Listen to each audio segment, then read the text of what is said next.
harus cari makan sendiri karena kamu kan kebingungan. Sama dengan itu ya, kita punya Tuhan. Kenapa kita kebingungan untuk menghadapi kesulitan hidup? Kalau tidak ada Tuhan, kita akan menyelesaikan sendiri. Wong kita punya Tuhan. Kok kita takut untuk menghadapi kesulitan hidup? Tidak seperti itu ya. Tidak sesuai dengan keimanan kita. Sebagai orang yang beriman, ya kita harus selalu optimis. Bukan berarti meninggalkan usaha yang tetap kita lakukan. Hanya saja harapan yang kita tumbuhkan hanyalah kepada Allah, bukan kepada usaha yang kita lakukan. Ya usaha nyantai-nyantai biasa saja, ya, sejauh yang kita mampu. Tidak mungkin satu hari itu kita tambah menjadi lebih dari 24 jam, itu tidak mungkin kan. Usaha ingin bekerja keras, bagaimana caranya saya menambah waktunya? Ya tidak bisa. Sebatas itu kemampuan kita. Tenaga itu punya batasannya ya. Kita tidak mungkin memaksakan diri di luar batas kemampuan kita. Kita lakukan dengan maksimal mungkin. Kemudian selebihnya Allah yang kita harapkan, bukan kemampuan kita. Tapi kalau kita mengharapkan pada kemampuan, kita akan mengalami kesulitan. Kesulitan demi kesulitan akan kita dapatkan. Sehingga kita akan menjadi orang yang senantiasa dalam kegalauan ya, senantiasa dalam kesusahan. Tidak pantas seorang mukmin mengalami kesusahan, itu tidak pantas. Jadi seorang mukmin frustasi itu tidak pantas. Seorang mukmin putus asa, pesimis itu tidak pantas. Kayaknya Allah itu lemah, Allah itu kuat ya. Allah itu kaya, Allah itu maha segala-galanya.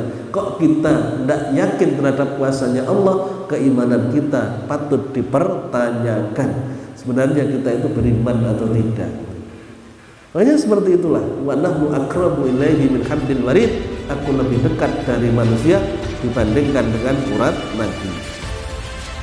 Berikutnya Allah sampaikan wa qala ta'ala wa huwa ma'akum aina ma kuntum wallahu bima ta'maluna basir. Allah bersama dengan kalian. Al-Qur'an ini ya. Wa huwa ma'akum, Allah bersama dengan kalian. Bersama itu artinya selalu melihat yang kita lakukan. Jadi seolah-olah kalau kita bersama dengan orang lain ini kan mepet-epetan. Kita tidak boleh menganggap Allah punya jisim sehingga seperti epet-epetan pun tidak. Bersama itu artinya Allah tidak pernah melepaskan pandangannya kepada kita. Dimanapun kita berada, baik sendiri maupun bersama orang, Allah mengetahui. Allah tidak akan lepas pandangannya kepada kita, selalu mengawasi pada kita. CCTV-nya, ibaratnya CCTV, tidak hanya waktu di rumah, di jalan ada CCTV, di toko ada CCTV, di kebun ada CCTV, semuanya ada CCTV. Coba kalau kita senantiasa merasa diawasi oleh CCTV, ya tidak berani kita berbuat macam-macam, karena akan diketahui oleh pemilik rumah, pemilik kebun, kita akan diketahui oleh kepolisian kalau kita melanggar di jalan dan lain sebagainya. Ini Allah selalu melihat yang kita lakukan. Sehingga kalau kita mau berbuat maksiat, mikir, kok beraninya ya berbuat maksiat? Padahal andaikan kita disulut sama rokok saja sakitnya luar biasa. Apalagi dibakar dengan api yang apinya 70 kali lipat panasnya dibanding dengan api dunia. Di atas bawah nanti akan ada api, kanan kiri ada api, dimasukkan ke dalam tempat yang tertutup. Makanannya zakum, makanan yang berduri yang tidak pernah menjadikan orang hilang laparnya. Minumannya darah yang bercampur dengan nanah, tidak akan membuat orang hilang dari hausnya. Nah seperti itu loh, kita kok nyantai-nyantai kayaknya tidak ada masalah, kan tidak berani. Di perbuatan maksiat akan berisiko besar pada kita dan kita akan menanggungnya. Coba bayangin.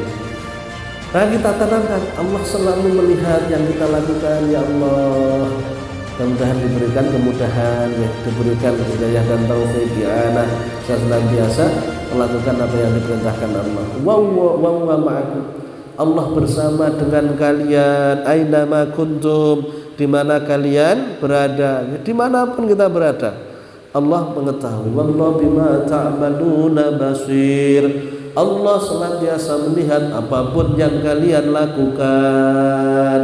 Melihat. Melihat ya, melihat kayaknya monggo mumpung masih ada kesempatan kita manfaatkan. Hidup sangatlah singkat, hanya sekali hidup, dan akan menentukan kehidupan yang berikutnya yang kekal abadi. Yang menentukan kita selamat dan tidaknya ya apa yang kita lakukan di saat kita hidup di dunia yang hanya sementara ini loh. Kalau kita melakukan kesalahan, resikonya sangat besar. Resiko sangat besar. Makanya kita harus berpikir tentang masa depan akhirat kita. Apa yang membuat kita bahagia, itu kita lakukan. Apa yang membuat kita celaka, itu kita tinggalkan. Kita tahan kemauan hawa nafsu mengajak kita untuk melakukan maksiat, kita tahan. Kita tahan, jangan sampai kita ikuti orang berbuat kebaikan seperti orang yang minum jamu walaupun pahit rasanya, namun karena yakin itu akan mendatangkan kesembuhan dari sakitnya, akhirnya tetap diminum, dipaksa. Ya, sama dengan orang sholat. Ya. Orang sholat itu walaupun berat karena yakin itu akan mendatangkan kebahagiaan, ada hubungannya dengan bahagia dan tidaknya kehidupan kita, tetap kita paksa walaupun pagi hari ya, seolah-olah kita itu masih belum cukup tidurnya, karena kita punya harapan dengan sholat kita Allah akan memberikan yang terbaik buat kehidupan kita. Bagaimana Allah akan memberikan yang kita inginkan kalau kita tidak melakukan apa yang diinginkan Allah kan? Tidak mungkin.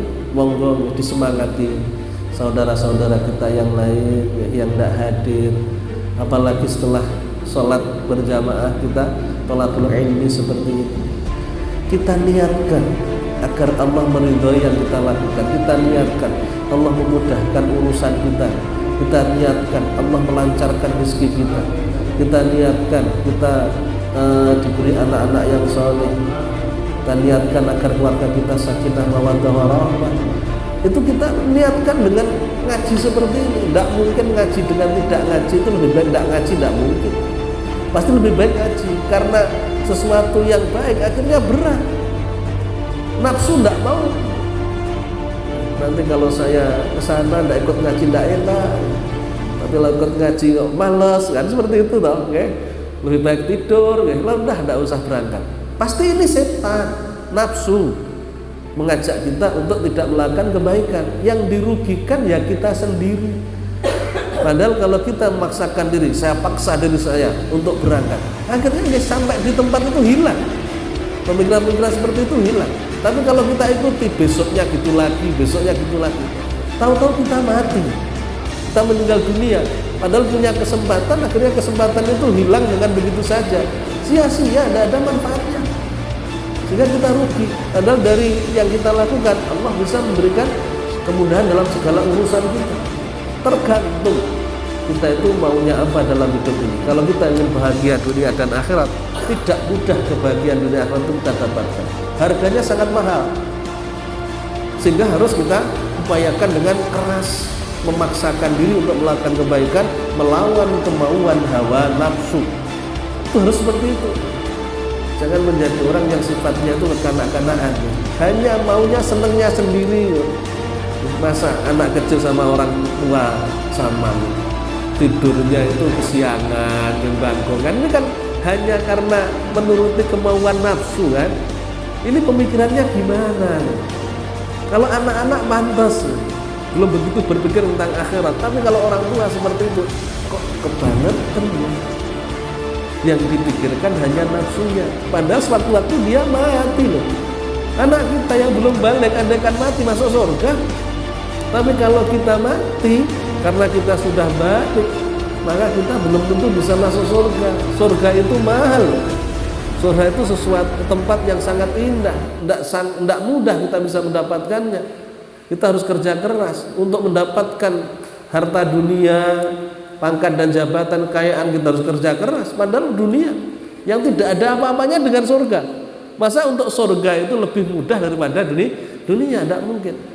Padahal tempat cambuknya surga itu lebih berharga daripada dunia seisinya. Tempatnya cambuk saja loh, bayangin. Masa dengan mudah bisa kita dapatkan? Kita mau beli emas misalkan 1 gram 2 gram saja, kita harus kerja keras untuk membeli surga. Masa kita dengan harga yang murah? Tidak mungkin. pasti kita butuh uang yang banyak sehingga kita bisa menyusun. Maksudnya uang apa? Amal solih, ibadah kepada Allah.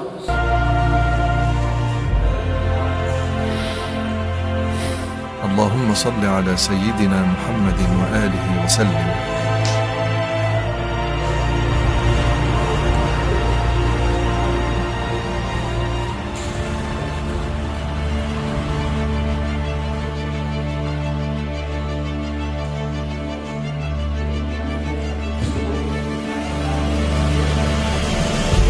اللهم صل على سيدنا محمد وآله وسلم.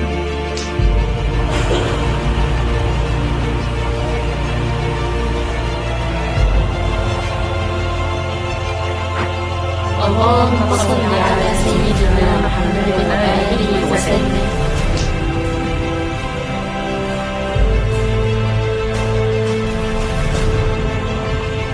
اللهم صل على سيدنا